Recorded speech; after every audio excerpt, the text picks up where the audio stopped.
Yes. About 5 minutes in, were you questioning the value of Cam Cal last night?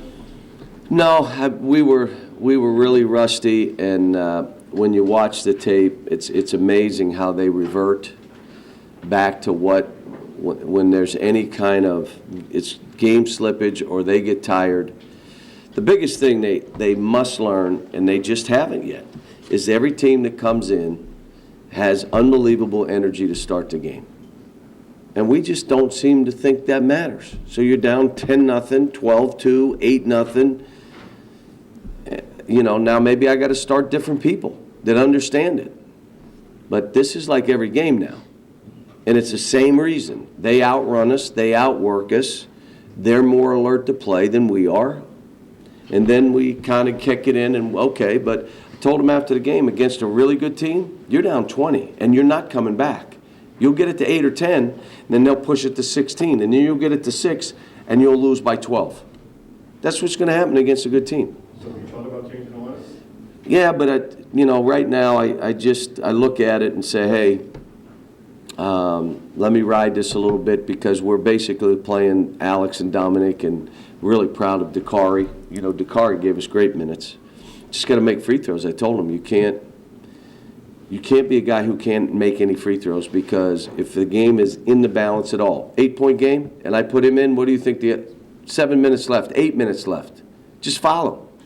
As he gets it, foul him. Put a guy in, he goes in, you go in. Foul him. So I told him, until you get this figured out, it's hard to keep you in the game. But he did everything else well. The other side of that, when you have a guy like that, you can throw it down there too. All 4 times he got it in 8 minutes, he put it in the basket. Right. Powered his way. But again, as a basketball Benny, I have to remind you that if I'm coaching the other team, I put in a guy that never plays and guards him. And the minute I throw it to him, he turns to shoot it, I foul the crap out of him. He misses 2, I take him out, you take him out. That's what's going to happen. You got to be able to get up there, and the same with Willie. You don't have to make them all. You just can't miss them all. How has Dakari's game grown otherwise? Oh, he's running the court. He's defending better. He's moving his feet. I told him right at half, look, I'm playing you this half, and we're going to throw you the ball. You scored. If they double kick it and repost. And I think he was ready for it. And again, he's not a bad free throw shooter. Most of this becomes the mental part of it. Is watching what Alex is doing one of the sort of rewarding things for you? Yeah, I love it. Nothing makes me happier. And again, it took him a while to accept that he had to change. And most of it's just change how you think, and change how you approach this, and change your mentality about practice, and loving the grind, and then seeing the results. And they have to see results to build on that to get better. And he's seeing it. Now, I want him to take some jumpers. He's a good shooter. Love that he made his free throws. Now go get fouled. I want him to drive to the middle, left or right, and shoot his jump hook that he's taken 9,000 times in 2 years here. Now do it in a game. You don't have to go 3 dribbles, crossover behind you. Just take it, get the ball behind the man, bounce it in the lane, and shoot that jump hook. He's got more game, but I like that he's just settling into how he's got to play. He's in great condition. He's in a great frame of mind. Mentality has changed. He's changed how he's thinking. He started the game, he one-handed rebound. He brought it in now to go shoot it, and by the time he got it up, the guy did rake his arms when you watch the tape, but he didn't get it up to the basket. If he'd have grabbed it with 2, he could have gone up and dunked it, and it would have been nothing, but he grabbed it with 1. Those are the kind of things, that's the kind of dregs that we're trying to get him away from. But he was, he's defending better, doing that better. And what do you want? How is Dominique sort of handling, and how do you want him to handle the way teams are just sagging so far off him? Well, he's a good enough shooter, but he knows that's not his deal. He's going to have to get in the gym more because he's going to have to take some of those shots. The other thing he may have to do is we may have to cut him to the basket. The nice place to stand him may be pass it to the post, cut under the basket, and stand right under that goal. And then throw it to him, and he'll score that. He can dunk it. So you can do different things if they're not playing him. I've had players like that before. I'm not even worried about that. You just keep that energy on. You keep defending. He did some things in the game, like he fouled a kid and gave him 2 points for no reason. What are you doing? I don't know. I'm sorry. He didn't get back. and he gives a kid a layup, I time out. Why didn't you go back? I was stopping the ball. You were stopping the ball? So he threw it to a guy who shot a layup. Why did you do that? I don't know. But he's not the only one. That's the answer. That's like the common answer with these guys. Why would you do that? You tell me why I did. I have no idea why I did that. You said you changed the way that you were running the fast break during Camp Cal. What did you think yesterday, especially in the second? They did a better job of fighting our post than our post did of creating space so we can throw him the ball. We had one guy that created space so we could throw it to him. Who was that? You watched the game. So why did he do it and our other guys didn't? I don't know. We watched the tape. Takari sat down, made himself big, and he yelled for the ball. So we are going to do some things today to get them in a stance. What I think will happen, I think teams are going to play us sagging to make us shoot jumpers. Maybe an opportunity for Derek Willis, but he hadn't been shooting well in practice. So my thing to him is, I want to get you more minutes, but you got to prove in practice you can make 7, 8, 9 in a row. Then we can go to you, and your team's going to have confidence in you, and so are you. But I think they're going to sag, and they put 3 guys on Julius. That's how I think people are going to play us. But we started the game shooting 7 threes. Now, what do you think one of our weakest areas is? So why would you start the game shooting them? Because it's easier than being down and ready and driving the ball. What did we do in the second half? I said, if you shot a 3 without a drive to the middle or a post, you're out. So if you want to play, you can either pass it and go like this, and everybody's going to say, what's wrong with him? Why won't he play? Or you can drive the ball, post the ball, and that's what they did in the second half. Defended better, but most of it came off of that you demoralize them a little bit. You know, our zone offense was good. Our zone offense against the 1-3-1, was getting dunks and layups, so ran better in the second half because we defended better. Did you make a point in this during the layoff of kind of advancing the ball with passes? Yeah, we did, and it showed. The other thing I thought, we were in better shape. You saw in the second half, we didn't back up at all. But it's not that. It's, do you understand how excited they are to play you? Yeah. Indeed. You got to be as excited of playing them as they are playing you. Because the one thing their coach is going to say, every coach, you must outwork these guys to beat them. Well, then take that away. That's off the table, so you're not going to do that. And then the second thing is going to be really sag off and hope they settle for 3s. Well, don't settle for 3s. How about that one? I know it's a crazy thought, but don't settle for 3s. You're in the top 1, 2, 3 in the country in free throws attempted. So do that. Now let's hope we make a few more. We're making 23, we should be making 29, 28. We should be scoring 5 more points a game from the line. So let's do that. We're on the path to get more steals than we've been getting. That's good. Now let's keep building it. And we didn't change. We played one defense, so we didn't do anything to confuse ourselves or them. And we still had a few more steals. So What has James done? What has James done to increase his rebound in the last 2 years? Well, we're playing him in a position, offensively, he just goes to the glass, so he got 5. But playing the position he's playing where he's guarding one of the perimeter guys, not even a 3, one of those other perimeter guys, it seems as though those guys go back so he gets a free run at the ball. And I think that's helped him. John, what's the idea with transition offense? Why do you emphasize that? Because you need to get some free baskets. You get them on offensive rebounds, you get them on your block shots and your steals, and you get some free ones. Now, we're still bad. They still scored 5 baskets on thrown ahead basket, foul, layup. I mean, and we didn't match down, so we're gonna cover some of that stuff today. So we got a ways to go. I mean, they show signs. The second half, you say, well, if you played like that the first half, you'd have been up 20-some going into the second half. So why would you do this? And their answer is, I don't know. I have no idea. Do you know, Coach?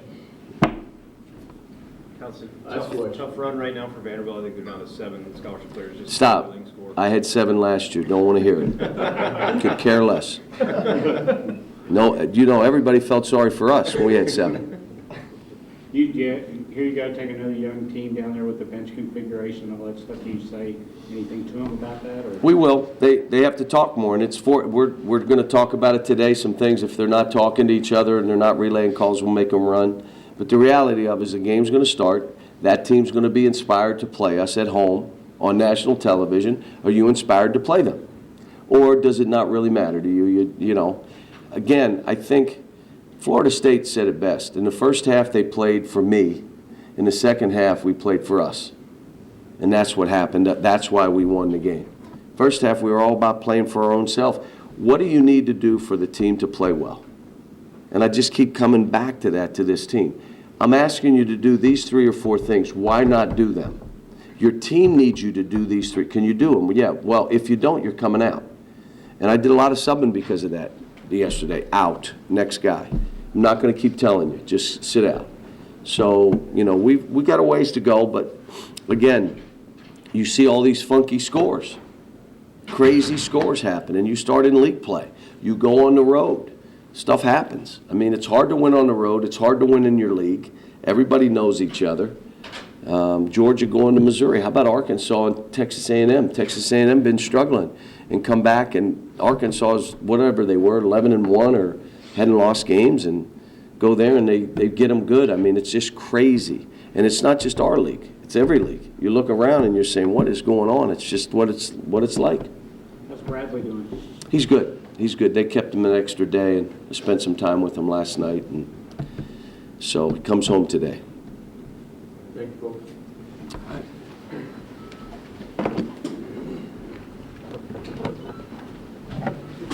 Coach Garrison is wrapping up practice. I'll be here momentarily. Yeah, that's great.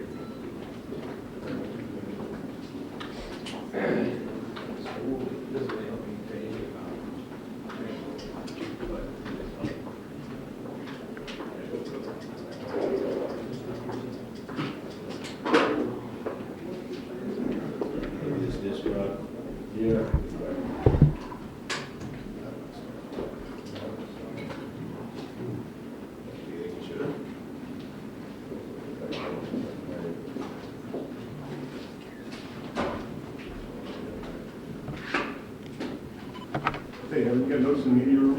For gymnastics, Well, basketball. Notes? I didn't get home till 1 a.m. soccer, I'm kidding, you know I'm kidding. We'll have it first thing tomorrow. That's good. Oh, other How question. about you, Sarah? That's, quick question, credentials. Johnson and no out, he wasn't sure if he was gonna get him in time, or he can do the hotel, or I would have Johnson and no. Probably would take that. Not big deal. Finance is first considered. That would be, so that would be easy. John, we'll pick up credentials at the arena. Yeah, nobody, get that logo in there.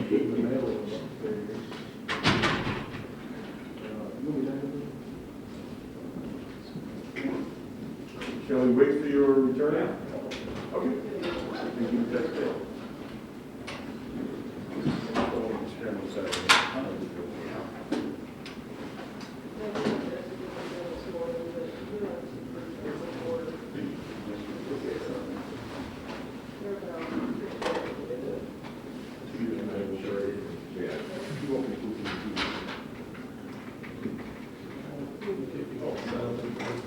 don't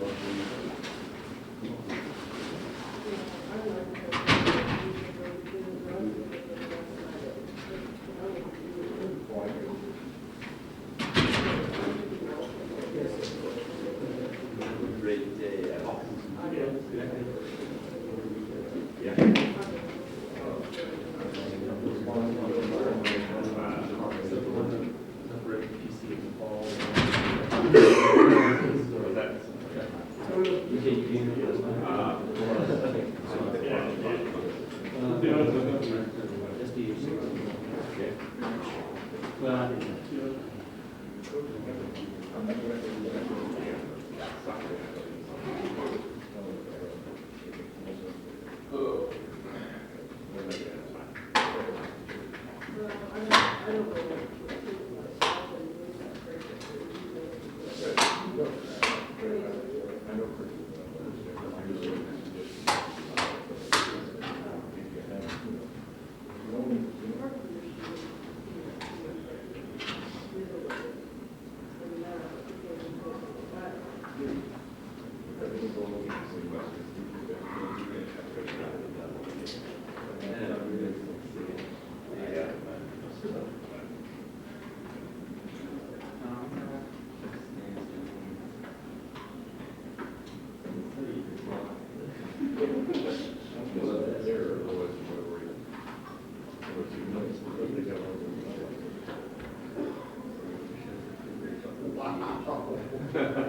Not even on that scale.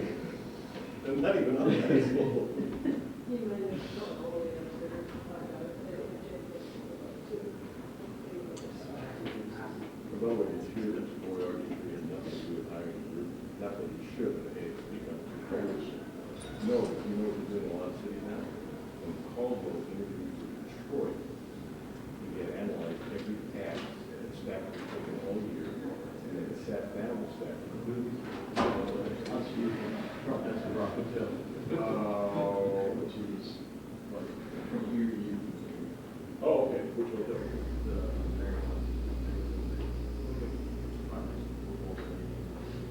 Okay, I'll send you that. Okay, works for me. Thanks, guys. Yeah. Yeah. Oh, and Deb, look at it, it's changed. He sat down and looked at every single task and then sat down and looked at it. And a lot of groups are doing that. So Washington is taking a hit from doing it also. I'm not saying it's right or wrong. The whole reason for this hire was because your salary was a little bit. I told you. So Bruce Allen won't be any problems with egos and shouting matches. Bruce Allen, those things. That's not, he was somebody else. The problem is we don't have AJ Green. And that's the only reason. I can tell you this, about midway through the year. I'll tell you, I think one of the other was like 50 million. And you Jackson,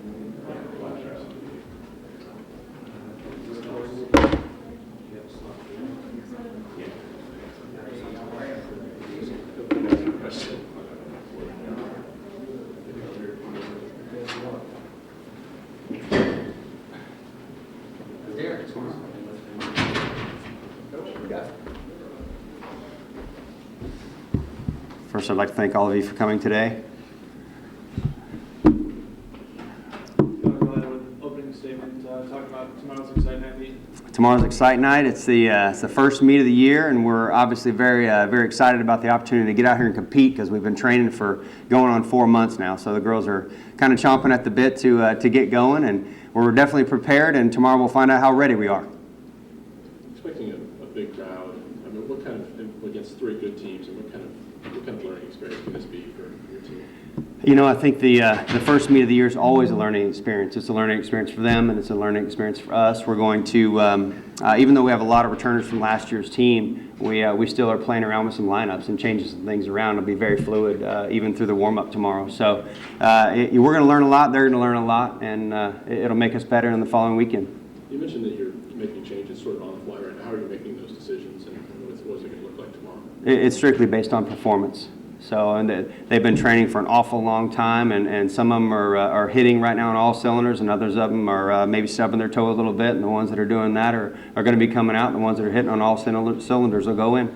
You mentioned after the blue-white meet that some people, they got a view of what the ones that are in the place they need to be and the ones that aren't. I mean, have you seen maybe any change over the last month? Do you see some of those that weren't in the spot that they come along in the last month or so? Yeah, I've seen both. Some that weren't quite where they needed to be that have really come on, and those are your competitors that really want to compete and are excited about it, and you have others that maybe have taken a little bit of a back seat, but I expect those guys to come along too. Once they get in the environment, you know, and they start competing again and they see their teammates competing, they're going to come along and want to be there also.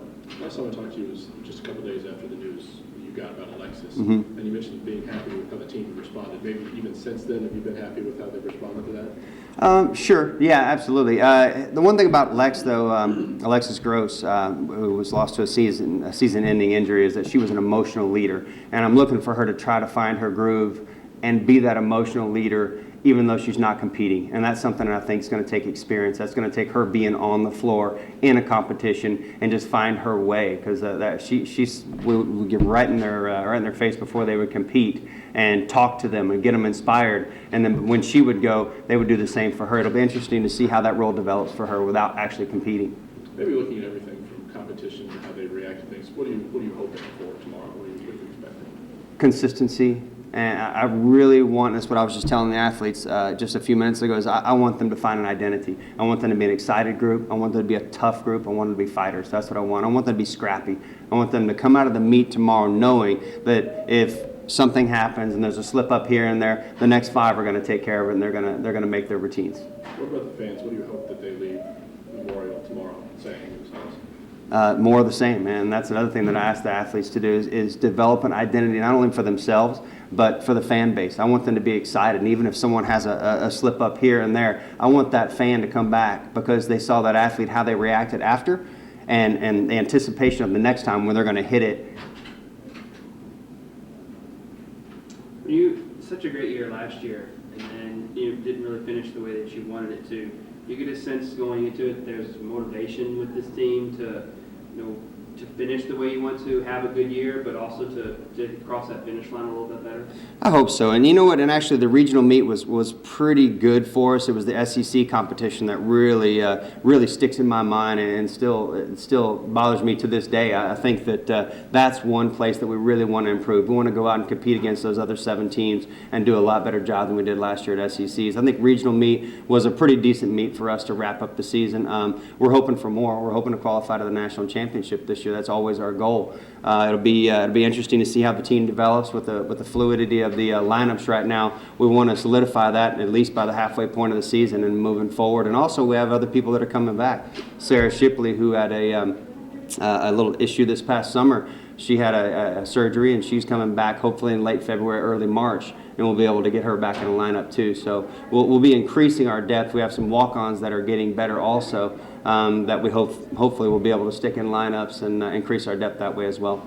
You mentioned this being the first meeting, it's the first opportunity to see other teams across the gym. Do you feel like you have the kind of team that will respond in the right way, maybe lift their games in the face of that competition? I think so. I really do. I think we have some competitors on this team that are excited about. They're excited about the work. They're more excited about the competition, because once you get on the competitive floor, they just most of the time they're going to bring their game to a different level, and that's what I'm looking for this group. Along those same lines, I think you have the toughest schedule in the country this year, or the second toughest in the country.